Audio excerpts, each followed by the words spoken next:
Okay, we're on. We are live. Coming to you from English 123. Okay, so there's going to be two types of evidence that you use in your literary synthesis paper. Textual evidence and scholarly evidence. And we're going to talk about those two different types. So if you'll look with me here, and I apologize in advance, I'm familiar with PowerPoint, not with Google Slides. So you're just probably going to get to see my notes as we go through this. But we're only doing a few slides. We're not doing the whole thing. So bear with me. Oh, it's not going to work.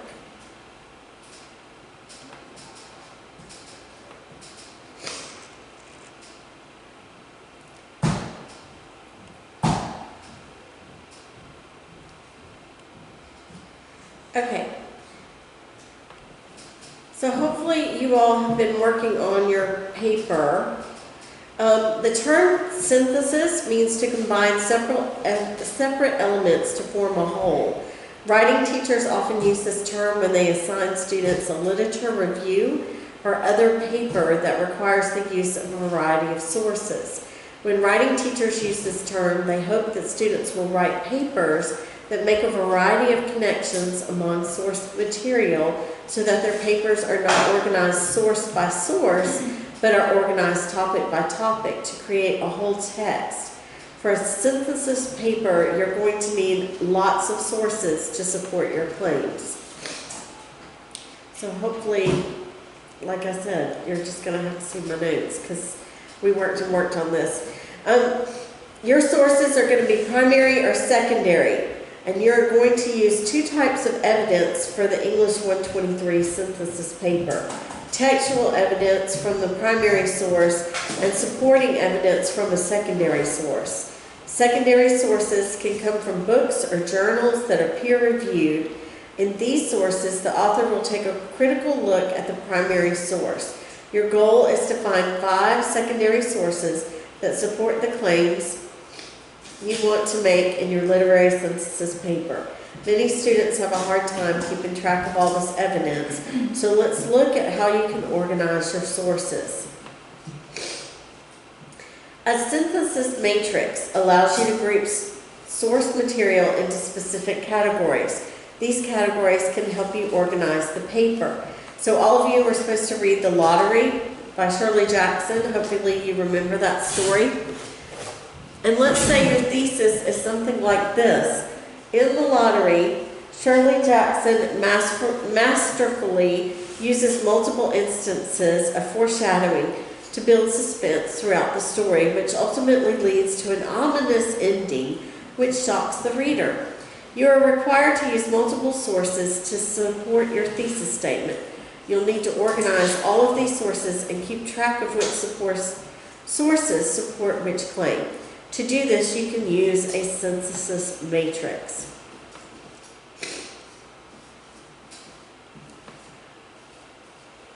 And I'm going to close this for just a minute so you can see. So this is an example of a synthesis matrix. And notice you can have your sources across the top, and you have your quotes and things on the side. And you'll be able to, it'll help you create your paper.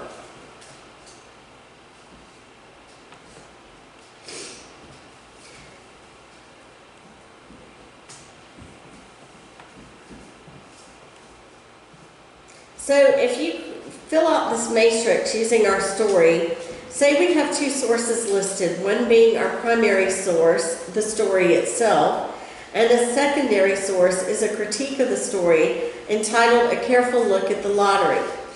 Claim 1 should be that Shirley uses the stones early in the story to foreshadow the ending. Use the matrix to cite where this statement is found in the story. Bobby Martin had. So next you'll cite your secondary source which supports your claim. And then if you have most readers will miss the significance of these actions. Claim 2 could be that Shirley gives the townspeople names that also foreshadow the ominous end, and cite your examples from the story. So if I say, be a good sport, then a scholarly source that supports that claim. So use the matrix to organize the sources, the citations, and the research for all of our claims. I'll email you a blank synthesis matrix that you'll be able to use to do your, so you can see how you're creating a matrix. This is just a corner of the one that I showed you a second ago. But so you have claim 1, the stones foreshadow the stoning that happens in the end. And then source 1, Bobby Martin had already stuffed his pockets full of stones, and the other boys soon followed his example, selected the smoothest and roundest stones. And you've got your source there already, Jackson, page 1. Source 2, a careful look at the lottery, is the secondary source work that I used as the example. And it also supports claim 1. And it tells the Leland is the author, page 256 is the source, and it does the quote. It is going to help you tremendously to fill this out to help write the paper, because the synthesis paper is extremely long and very complicated, and you're not going to want to get all tangled up in which source, which quote, what goes with what claim, and this is a great way to do it. Questions about the synthesis matrix? I'll see if it'll let me back up a slide.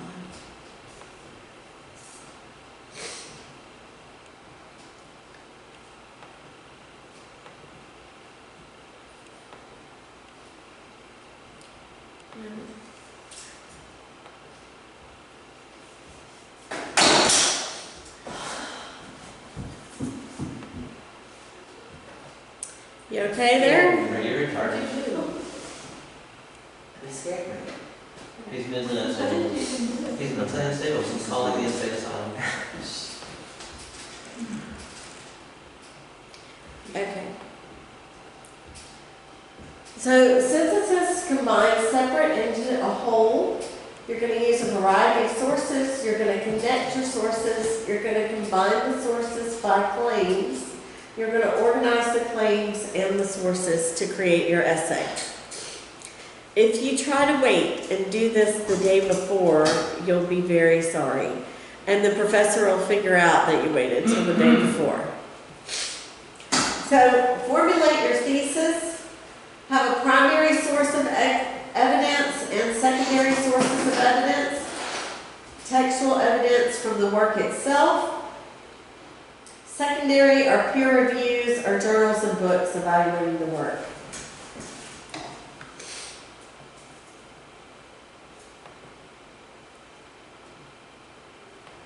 And we talked through the synthesis matrix. Any questions about it? Okay. Let's watch that. I want to watch. Just for you. Oh.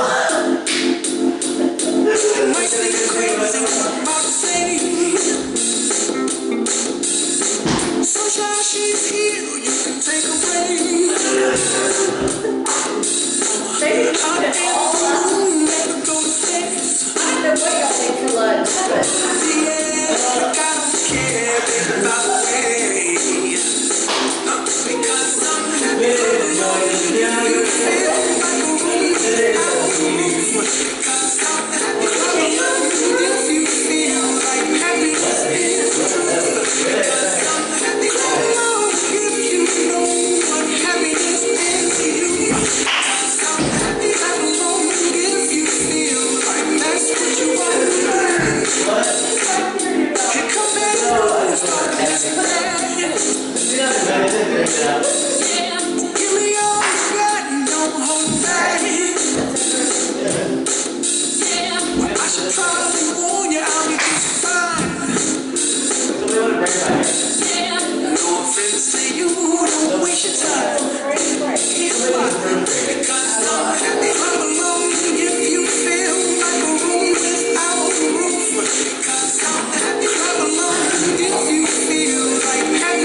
probably never dreamed I would say sure. And we watched it. All right. That was Baby Shark though, that's different. Yes, I know. I could not get that one to work. So we had a brain break for a minute because what we're doing, that's a lot to process, creating a synthesis matrix. And let's talk about what you've got coming up before we study poetry today. So it's a light week with your post and your poetry reading assignments. So you need to be working on your thesis and your introduction for your essay. You're going to need 9 to 10 pages total, not including your works cited and the required sources that you want to get started. This assignment is worth 35% of your grade. Yes? May I go wash my hands? Sure. Oh, he's in I just there. got paper. The MLA International Bibliography is your main database. Your sources have got to come from these materials. So use the MLA International Bibliography as your main database. You've got to have a journal article, one Gale volume, which is a short story criticism or poetry criticism in print or electronic format, one electronic book, one literary reference volume, and one scholarly text of choice.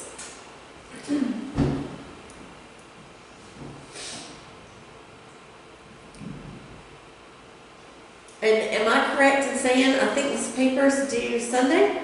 No, this paper isn't due until That's week week 8. eight. It's Week only 8? week 8, Are you sure it's not the revision due week 8? No, it's just the actual paper. Just the actual paper? Yeah. Okay. I think this is kind of like the final, like, exam kind of. Okay. All right.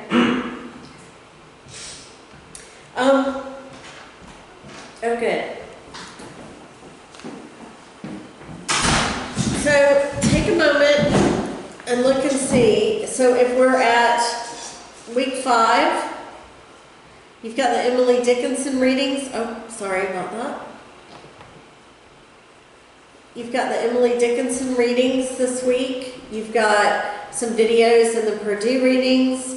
Your essay proposal was due already, Yes. right?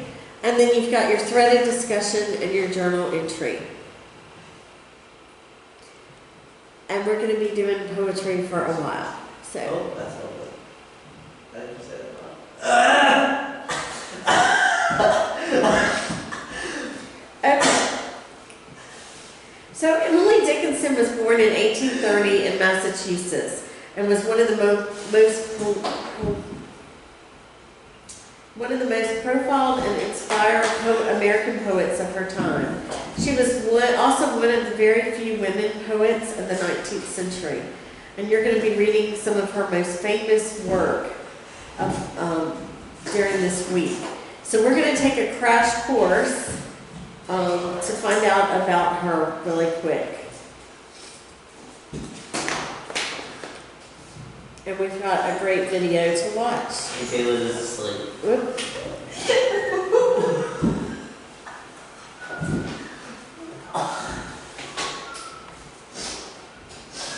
So,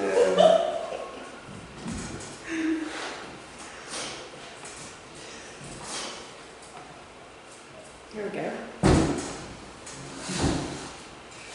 Oh, not this guy. Yeah, this guy talks really, really fast, so if you're going to catch stuff about Emily Dickinson, you're really going to have to listen. He speaks fast. Today we're going to talk about this lady, Emily Dickinson. By the way, we don't have a book today because she's on my nook. Emily Dickinson was a great 19th century American poet. Mr. Green, I already know everything about her. She was a recluse, and you can sing all of her poems to the tune of I'd Like to Buy the World a Coke. Like, because I could not stop for death, he kindly stopped for me. Stop me from the past. You cannot sing. Fortunately, your inability to sing does insulate us from copyright claims, because I, for one, did not recognize that as if I could buy the world a Coke. Also, Dickinson's meter is more complicated than you're making it out to be, but yes, you could sing most of her poems to If I Could Buy the World a Coke, also Yellow Rose of Texas. More importantly, these poems have a lot to say about the relationship between death and life, between faith and doubt, between the power of God and the power of individuals, so let's focus on that, because it actually might change your life and stuff. itself.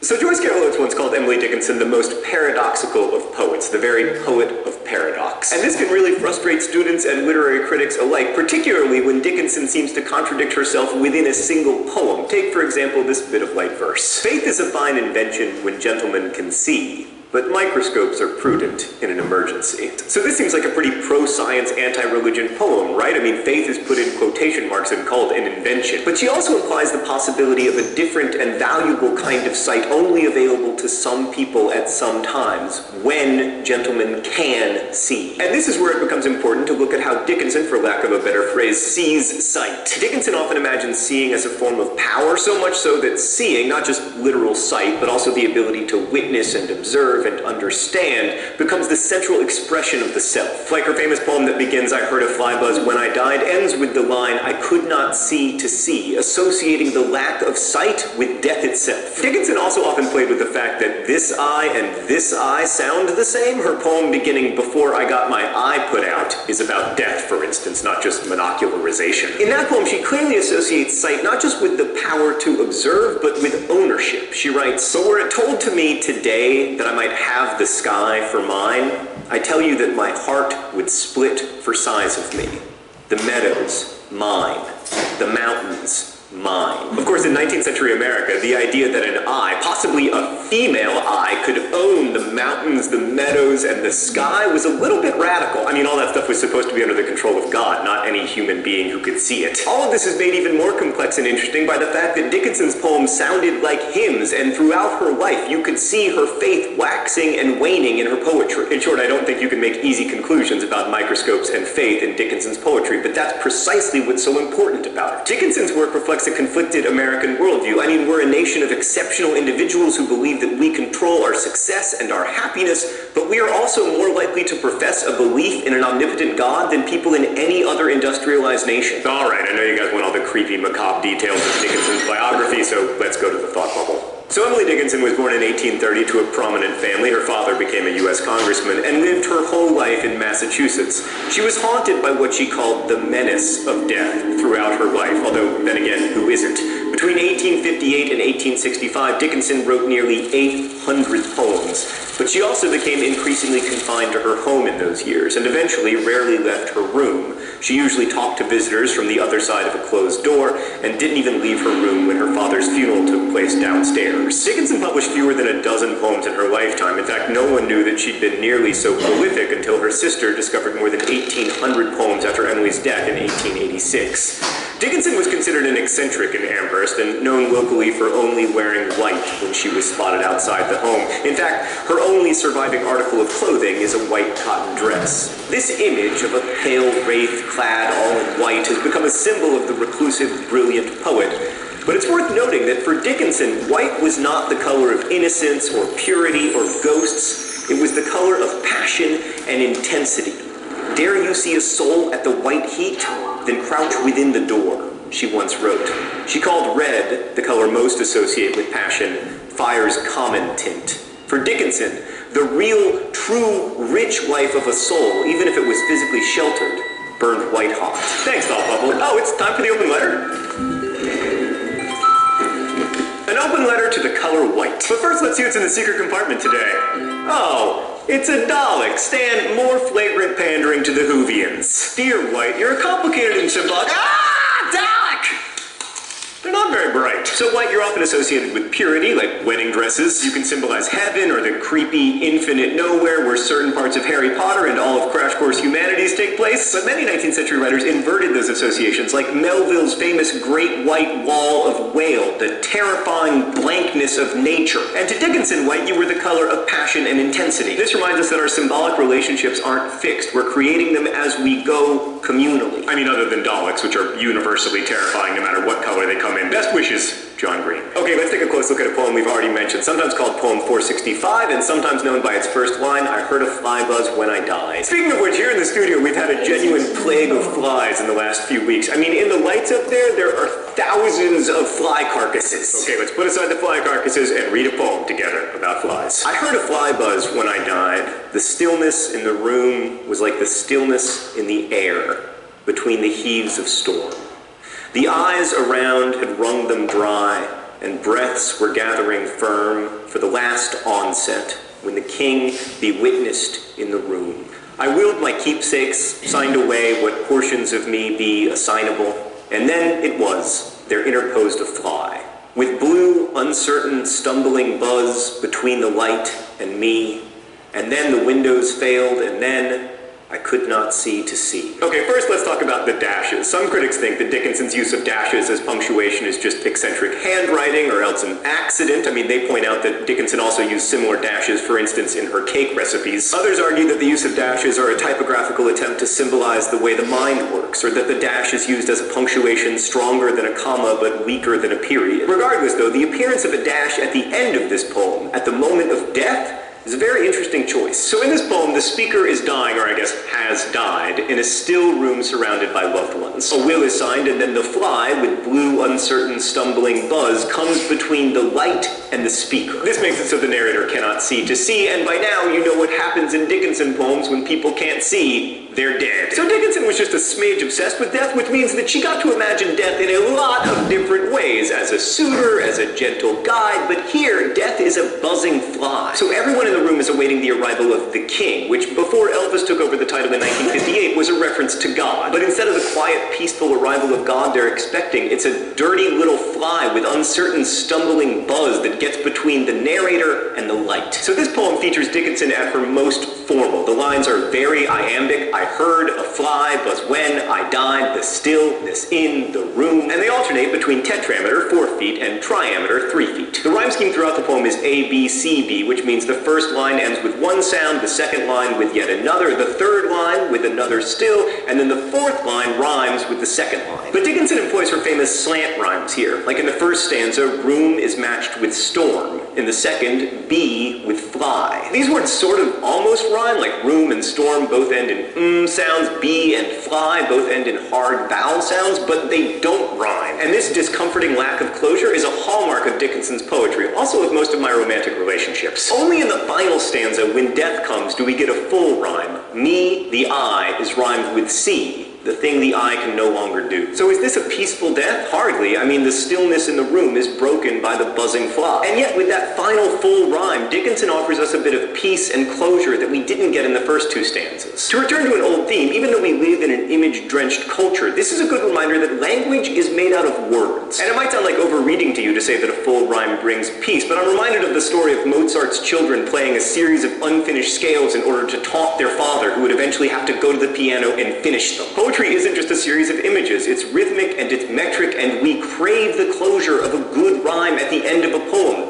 That's why sonnets end with couplets. Dickinson gives us that closure. And then she gives us a Jose Saramagoing dash, the poet of paradox, still haunting us. Thanks for watching our Crash Course Literature mini-series. Next week, we begin a year of learning about U.S. history together. Now begins the complaining by non-Americans that we're shallow and self-interested and call ourselves Americans, even though, in fact, this is America. But my friends, even if you don't live here, the history of the United States matters to you because we're always meddling in your affairs. Thanks for watching. See you next week. Crash Course is produced and directed by Stan Muller. Our script supervisor is Mary. All right, we don't have to look at all the credits. So, Leah Wilson said something. huh? Leah said something. Yeah. Okay, so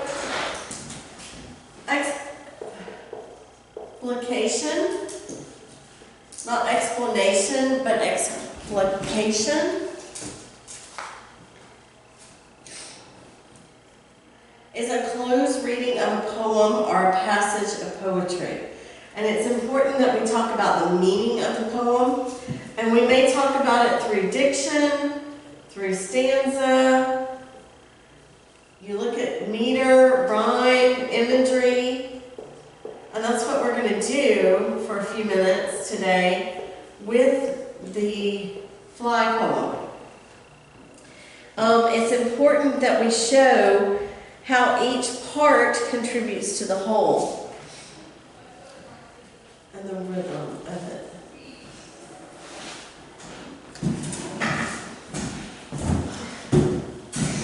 So he read the poem to you.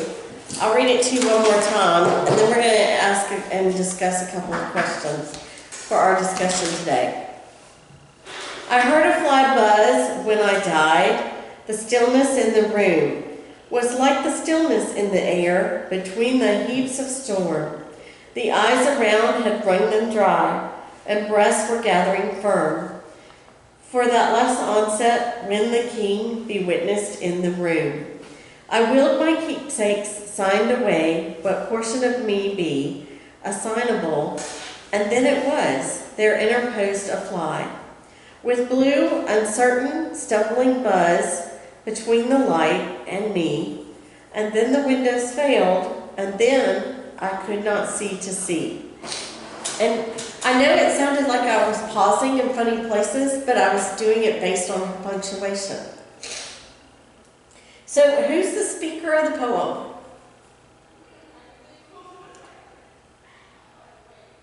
The speaker, wouldn't it be Emily? Well, Emily wrote it, but who's the character that's the speaker? The person that died. The person that died. It's that easy, straightforward.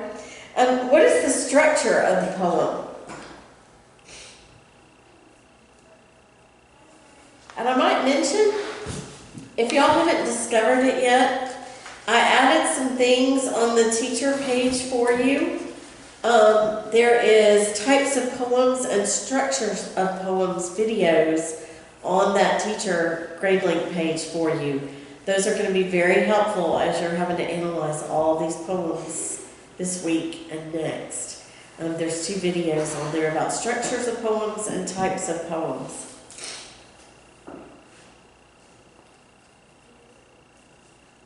So what do you think? What's the stanza and meter, maybe? Are there rhyming words? Excuse me. I mean, they don't, not really, a lot of them don't. None of them rhyme. Or they're kind of an uncomfortable rhyme, right? Is the rhyme disturbing? Like we like for poems to go, roses are red, violets are blue, you like for it to have a sing-song rhythm, and you like for it to have rhyming words, kind of like a couplet, where the first, it's A, B, A, B, or A, B, A, B, B. You like for it to rhyme. And this one doesn't. This one has unusual rhymes. It has room and storm. Kind of similar, but not a direct rhyme. Me and C rhymes at the end, between the light and me. And the rhythm is very uncomfortable, right? Does the poem fall into an identifiable subgenre? Like, is it a sonnet or a haiku or a monologue?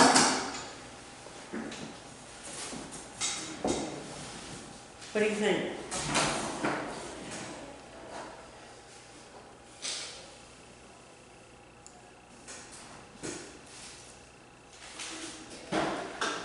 There really are other people here in the room with me, even though you can't see them. They're just not answering the questions.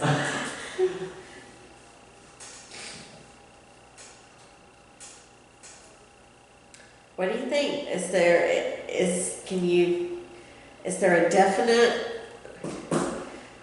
what do you know about a haiku? A haiku has a certain number of syllables, right? And it's only 3 lines, certain numbers. So we know it's not that. It's not really a monologue.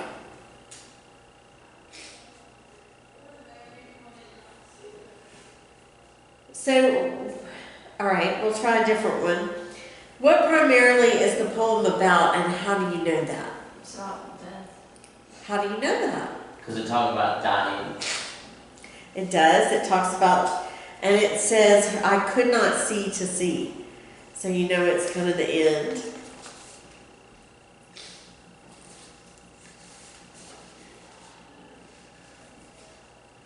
Why do you think the poet chose the words that she did? Why is she symbolizing what's come into the room representing death as the fly?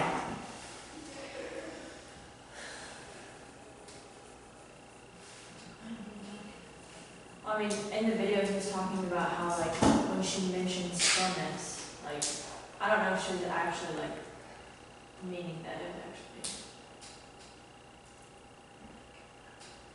It was very still in the room, and stillness in the air. Can you hear, now that you know it's about death, when I read the lines, like the eyes around had wrung them dry. So people obviously were there, surrounding them, loved ones, and they were crying over the loss, and breaths were gathering firm for that last onset when the king be witnessed in the room. I willed my keepsakes, so obviously signed away what portion of me be assignable. That was the will. She had willed her things, her earthly things, to people.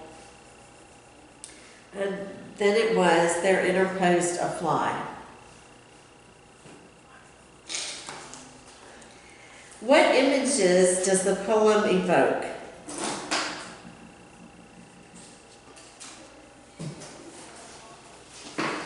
And then, Care to share the rest of the class what you were? these are just over here, like. You two are really talkative. We should ask this table the questions now. They're very talkative today. What image does it? Yeah. I don't know. Do you? To that. I think she needs you to read the poem again. I'll read it one more time. I heard a fly buzz when I died. The stillness in the room was like the stillness in the air between the heaven of storm. The eyes around had wrung them dry, and breaths were gathering firm for that last onset when the king be witnessed in the room. I willed my keepsakes, signed away what portion of me be assignable, and then it was, there interposed a fly, with blue, uncertain, stumbling buzz between the light and me, and then the windows failed, and then I could not see to see. So one of the questions I have is that with blue, uncertain, stumbling buzz, what do you think she meant there by blue? She's capitalized it with blue. Talking to the table. Go ahead. Oh, lady. I mean, Don't answer, Abby. Don't answer. Well, someone has. They're gonna answer. Eventually. Sometime tonight. Or we could sit here till 4 until you have an answer.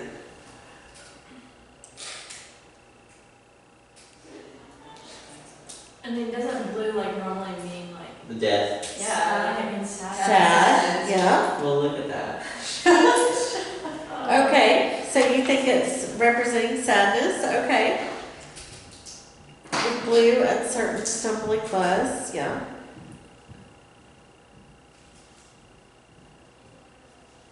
And when she says, and then the windows failed, and then I could not see to see, do you think the windows, she's referring to her eyes? Yeah, that's definitely some imagery there. Or maybe not her eyes, Look at maybe that. just her, Could just be like darkness. yeah, maybe just like in general, her window to the world, her ears, eyes, like her. Her senses. All her senses. Okay, good, good. Look at that. I definitely, that's a good contribution there. So she's using a lot of figurative language there. Did you hear any allusions? Or was there anything that referred to something else maybe? I mean, the king was. The king refers to something that everybody would think of as God or Jesus. And the fly was obviously dead. And the fly was the death. Keepsakes or personal effects and things like that. A stillness would be kind of a sense of lack of life. The stillness might be a lack of life.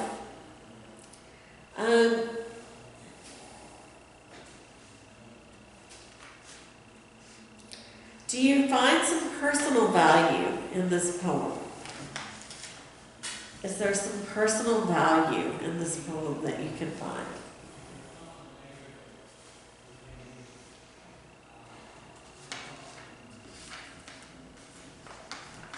That's a yes or no question. What personal value do you find in this poem? That's not a yes or no. I was talking to the you two over there. Huh? Personal value.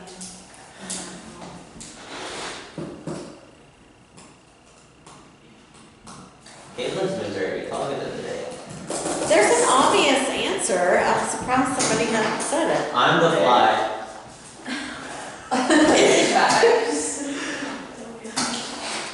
That's your spirit animal. That's my spirit animal. The fly is my spirit animal. Personal value that you can find. You think maybe that life is short and you need to, and death can come quickly or simply, and we need to be prepared. I'm prepared to die because I'm the fly. He has a very short lifespan, though. 22 whole days. The interesting thing is she wrote this poem, and flies do have a very short lifespan. 22 days. So They last I wonder 20 if there days. was something in there about that, why she chose the fly. Because it's me. Yeah, she was absolutely thinking that you were right. She was. She was thinking about me. And- Whenever she wrote What? it. In the 1800s. Yeah. One day there will be human fly born. That's what you're thinking about me. What words do you think she should have chosen maybe instead? Should she have chosen something else besides a fly to compare death? I mean, a fly was a very interesting, I'm the unique fly. way to, like, Think- it makes sense now, but. Think about flies, they're kind of annoying. They Yeah. can They're there. Okay, that's funny. That is really I mean, funny. it's your spirit animal, so like. they I was on the interrupt. death part. They enter. Oh, They- this is getting directed at me now. Okay, I can fly animals for all men. Think about this. They interrupt the quietness and the stillness in a room. They interrupt. So think about the buzzing noise. She says the stillness in the room was like the stillness in the air. I heard a fly buzz. So imagine if you're in a perfectly quiet room and you hear a fly buzzing. That happens very often. That happens very often. What does the little buddy have to say on the subject? What? What did you say, Will? Talking about you. What did you say?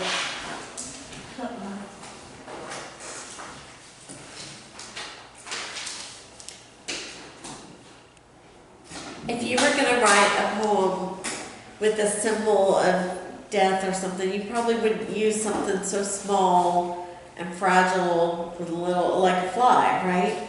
You'd use something more ominous and, dark. Or Like the crow. Okay, somebody's ready to read over Alan. Also me. Okay. She writes a lot of poetry about death, and, but actually she looks at it differently, and uses different imagery than we would expect. Other comments about this poem or about Emily Dickinson? No? Okay.